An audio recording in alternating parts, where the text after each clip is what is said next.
Years ago, an Englishman had gone out to California, made his fortune in the gold fields. He wanted to go back and live with his own people. So he sent his money by check around back to England, and he came overland on the Santa Fe Trail to Kansas City and down to Missouri, and then the Mississippi, and ended up in New Orleans, where he was going to take ship to New York and from there to England.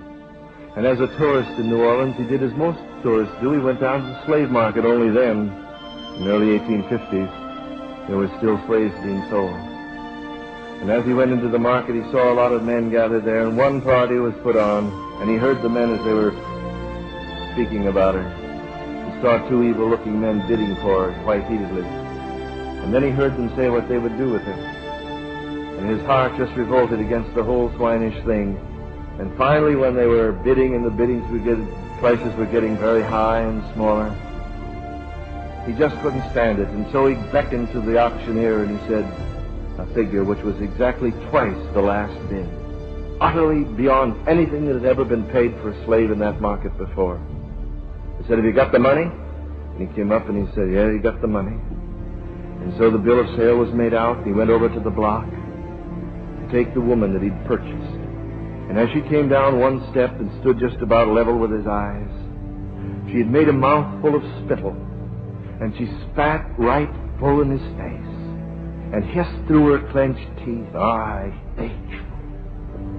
He said nothing. With the back of his hand, he wiped the spittle away, took her by the hand, walked down the street, across this intersection, through the mud, down that street, till he came to a little office building. She couldn't read, didn't know what it was. He went to the desk, began to speak. The man behind the desk began to protest. He said, "I insist, it's the law, I insist." And finally he came back, paid some money, and got a paper. He walked over to the woman that was like a beast ready to spring on him. He handed the paper out and said, Here are your manumission papers. You're free."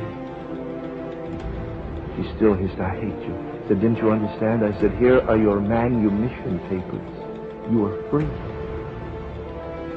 She said, "I know. No. You paid twice as much for me as they've ever paid for anybody on that block. And you're giving me I don't believe it." He said, "Yes. These are your manumission papers," and he put them in her hand. And she said, "Stop, mister. Yes. Do you mean to say that you bought me to set me free?" I said, "Yes. That's why I bought you, to set you free." Tears came up into eyes that hadn't known tears for a long time. They just spilled over. Her face softened. And then she slipped down on her hands and knees, and she reached down and put her hands around those rough miner's boots, and then laid her cheek down the toe of one of them. And through her tears she sobbed, "Oh, you bought me to set me free.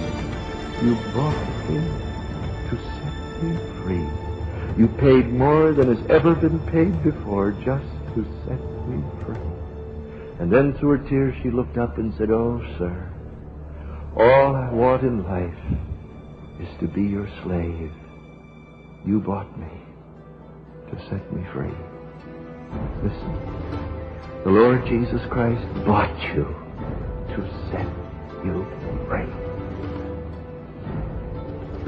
And when you understand that, then it's the joy of your life to come and stand against the door of grace and let Him bore through the ear of your heart that you can be a born slave forever.